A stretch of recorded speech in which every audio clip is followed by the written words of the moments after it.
pessoal, tudo bem? Na aula passada, nós falamos sobre o processo de redemocratização do Brasil, a campanha direta já, a derrota da emenda Dante de Oliveira no Congresso, as eleições indiretas para a presidência da República e a eleição de Tancredo Neves, que seria o presidente que encerraria definitivamente a ditadura militar no Brasil. Mas o Tancredo morreu antes de tomar posse e quem assumiu em seu lugar foi o José Sarney, político extremamente identificado com os militares, que despertou aí uma certa desconfiança na população brasileira. Falamos também sobre os planos econômicos do governo Sarney, que não deram muito certo e fizeram com que a popularidade do seu governo caísse. No vídeo de hoje, nós vamos falar sobre uma realização extremamente importante da nossa história, que foi a Constituição de 1988, que está em vigor até os dias de hoje e que substituiu a Constituição da ditadura militar de 1967.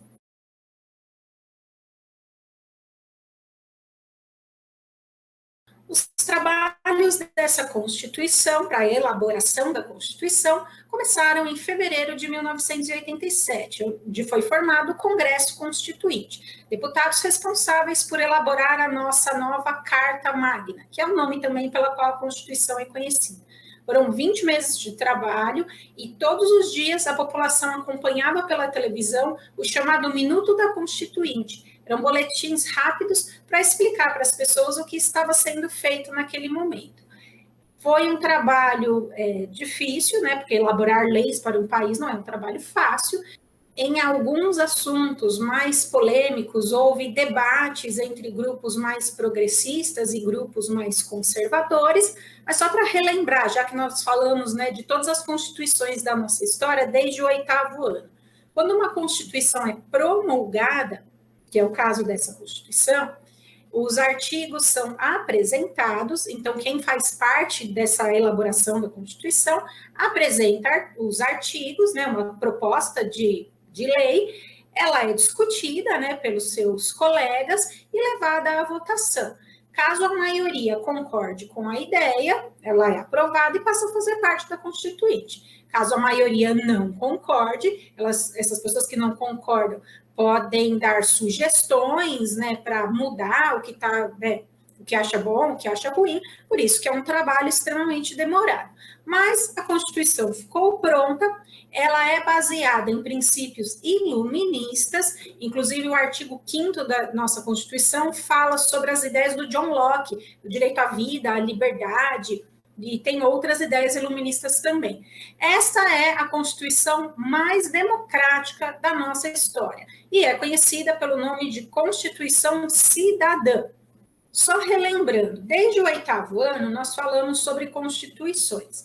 Então, nós vimos todas as constituições da nossa história. A primeira delas foi a de 1824, do primeiro reinado, depois 1891, que é a Constituição da Primeira República, depois a Constituição de 1934, da Era Vargas, em 1937, a Constituição do Estado Novo, que era baseada na Constituição fascista da Polônia, em 1946 fica pronta a Constituição da redemocratização no governo Dutra, e em 1967 os militares apresentaram aí a sua Constituição.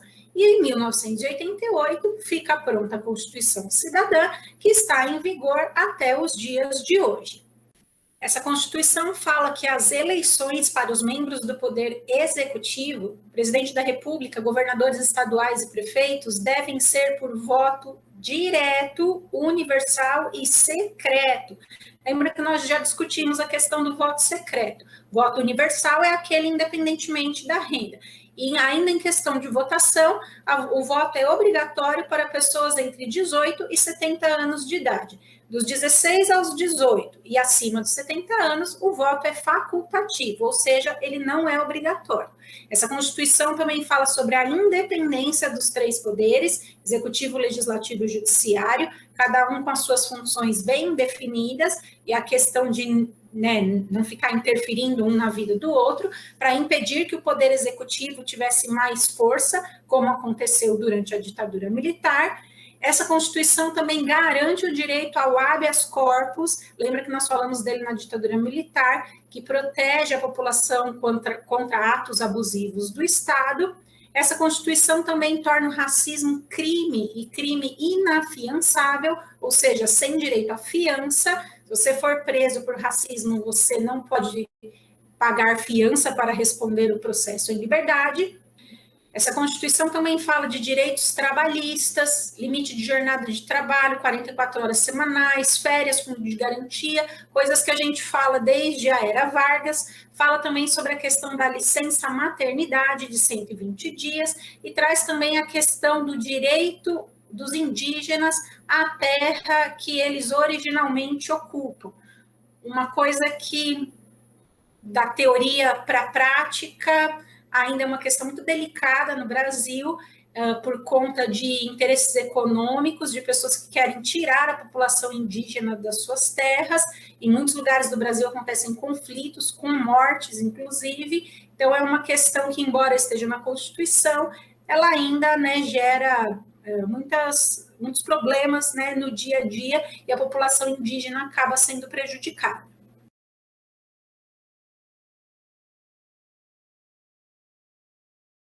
A Constituição também garantiu, né, como eu falei para vocês, a volta das eleições diretas para a presidência da República. 29 anos sem eleições presidenciais. O último presidente eleito tinha sido Jânio Quadros em 1961, como eu falei para vocês. E aí uma expectativa muito grande na população brasileira, porque assim, né, aquele desejo de escolher quem governaria o país. E aí, depois de tanto tempo sem eleição para presidente, nessa eleição, muitas pessoas se candidataram. Foram 21 candidatos no total, mas ao longo aí da campanha política, a disputa ficou polarizada entre o Fernando Collor de Mello, do PRN, um partido conhecido como partido nanico, né, dentro, né, da política brasileira, um partido, então, desconhecido do grande público. O Fernando Collor de Mello fez sua carreira política em Alagoas e, durante a sua campanha, ele dizia que ele ia caçar marajás. Marajás eram funcionários públicos que recebiam salário e não exerciam, né, o seu trabalho. Um homem que apresentava-se em público muito bem vestido, né, ternos bem cortados, com um discurso, né, muito bem ensaiado, e que foi ganhando a simpatia, né, da mídia e de boa parte do público. Do outro lado, estava o candidato Luiz Inácio Lula da Silva, ligado ao Partido dos Trabalhadores, que foi fundado em São Bernardo, na época do final do ato institucional número 2, né, quando voltam os partidos políticos. O Partido dos Trabalhadores é um partido de esquerda, que tinha propostas muito radicais nessa época, né, 1989. A questão das ideias socialistas estava muito presente dentro da agenda política do PT. E esse discurso radical acabou assustando as pessoas da classe média e da classe alta. Muitos, inclusive, diziam que se o Lula vencesse as eleições, iam deixar o país. E aí a população brasileira se empolgou nessa campanha política, aconteceram debates na televisão. Então, assim, naquele clima de eleições para presidente, que ficamos aí 29 anos sem ter, né? O Collor e o Lula, como candidatos mais votados no primeiro turno das eleições, passaram, né, para o segundo turno, para disputar aí essa vaga. O Collor teve 42,7% dos votos, enquanto o Lula ficou com 37,9%. Foi uma diferença de 4 milhões de votos. Considerando a população brasileira, não é uma diferença tão grande assim.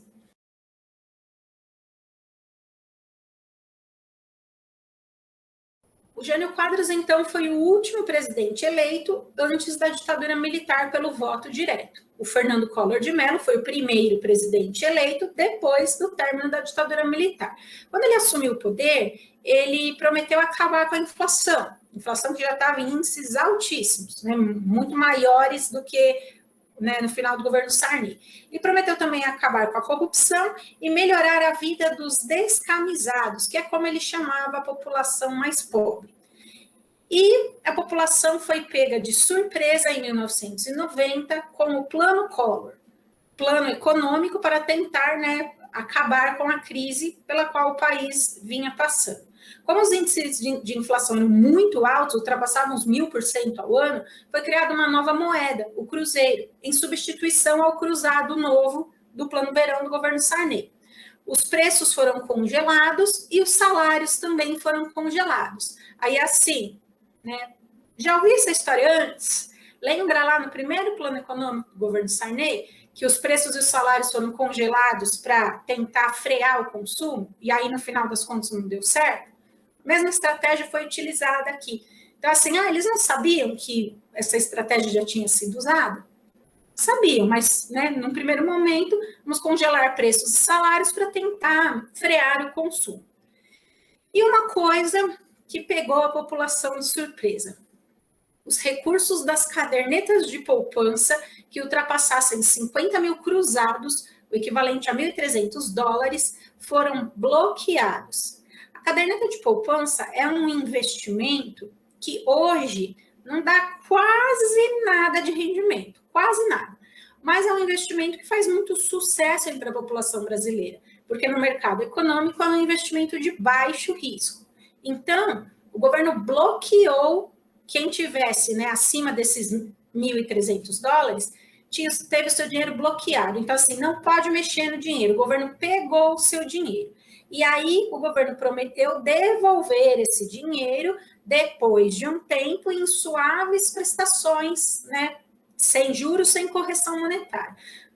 Depois de um tempo, muitas pessoas entraram na justiça para reaver aí, né, as perdas econômicas desse plano. Então, assim, você está guardando dinheiro na caderneta de poupança para fazer uma viagem, para comprar um carro, de repente para dar entrada numa casa, num apartamento, e seus sonhos acabam, né, sendo destruídos de um dia para o outro, porque você não pode mexer no seu dinheiro. Então, assim, tudo que estivesse acima desses $1.300, você não ia mexer. E aí as pessoas que votaram no Collor ficaram extremamente decepcionadas, porque isso foi anunciado assim para a população, ninguém tinha, né, a mínima ideia de que alguma coisa dessa pudesse acontecer. Além disso, para tentar diminuir aí os gastos públicos, o Collor demitiu funcionários públicos, fechou ministérios e cortou uma série de gastos. Então, assim, né, vamos cortar gastos porque está faltando dinheiro. Só para vocês terem uma ideia aí na questão da inflação, né? Quando o Sarney deixou o governo, os índices de inflação estavam em 1.764,8% ao ano. Em 1990, quando o Collor assumiu, a inflação estava em 1.198,5% ao ano. Com as medidas do plano Collor em 1990, os índices de inflação em 1991 baixaram para 481,5% ao ano, o que ainda assim é extremamente absurdo. Mas aí aconteceu aquela coisa de novo, de gente segurando produto, faltando produto no mercado, empresários pressionando o governo a liberar os preços, e aí em 1992 a inflação já estava em 1.157,9%. Ou seja, o governo não conseguiu acabar com a crise econômica e ele vai perdendo popularidade, né, à medida em que os meses vão transcorrendo. Para piorar a situação para o presidente, em 1991, seu irmão, Pedro Collor, deu uma entrevista bombástica à revista Veja, denunciando um esquema de corrupção envolvendo o seu irmão, Fernando Collor, presidente da República, e o seu tesoureiro de campanha, o PC Farias, Paulo César Farias. Tesoureiro de campanha é quem fica responsável pelo dinheiro, né, na campanha presidencial. Foi um escândalo na época, a revista Veja é um exemplar extremamente vendido, esgotou nas bancas, e aí a mídia foi repercutindo essa questão, né, o próprio irmão denunciando, né, e aí era necessário que o Congresso também se mexesse para fazer alguma coisa, porque realmente as denúncias foram muito graves. Foi instaurada uma CPI, Comissão Parlamentar de Inquérito, então, né, deputados, senadores que, né, trabalham nessa comissão, para investigar, né, as denúncias do Pedro Collor. Enquanto isso, pessoas saíam às ruas, nas principais cidades brasileiras, especialmente jovens, estudantes, pintados, né, com o rosto de verde e amarelo, estudantes esses que ficaram conhecidos como caras pintadas, pedindo a saída do presidente do poder, pedindo o seu impeachment. Os trabalhos da CPI avançaram, as comprovações foram feitas e foi mandado ao Congresso pedido de impeachment do presidente Fernando Collor, para tentar escapar do impeachment, porque quando você é impedido de continuar no cargo, você perde seus direitos políticos. O Collor renunciou antes, porque ele pensou assim: vou renunciar, não vou perder meus direitos políticos. Só que o Congresso não aceitou sua renúncia e o processo de impeachment foi tocado para frente. No dia da votação no Congresso, aliás, a votação foi transmitida pela televisão, no primeiro momento esse voto seria secreto. Os deputados iriam lá secretamente votar a favor ou contra o impeachment. Decidiu-se que essa votação seria aberta. E aí, muitos que até eram contra o impeachment do Collor votaram a favor, porque assim está sendo transmitido pela televisão, as pessoas vão ver. E aí, né, eles ficaram com medo, né, de que nas próximas eleições as pessoas lembrassem e eles não conseguissem se eleger, se reeleger, enfim. O presidente, então, termina o seu mandato de uma forma triste, né, envolvido aí em denúncias de corrupção, 2 anos depois de assumir o mandato. Então, o primeiro presidente eleito, depois eleito pelo voto direto, depois da ditadura militar, acaba sendo impedido de continuar no poder por conta, né, do envolvimento nesse esquema de corrupção.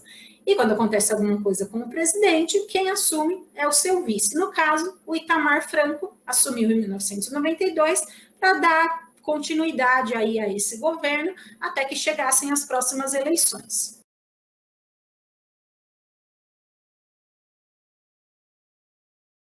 O Itamar Franco, então, assume o poder sob essa sombra aí do impeachment de Fernando Collor, o Brasil numa grave crise econômica e tem que resolver uma série de outras coisas. Seu governo é marcado pela criação de uma moeda, que é a nossa moeda até hoje, e de um plano econômico que finalmente vai controlar a inflação. Esse plano econômico, que foi criado aí pela equipe do ministro da Fazenda, Fernando Henrique Cardoso, é o Plano Real, e essa nova moeda é o real, que é a nossa moeda até hoje. Mas sobre isso a gente fala em um próximo vídeo. Eu vejo vocês lá. Tchau, até mais.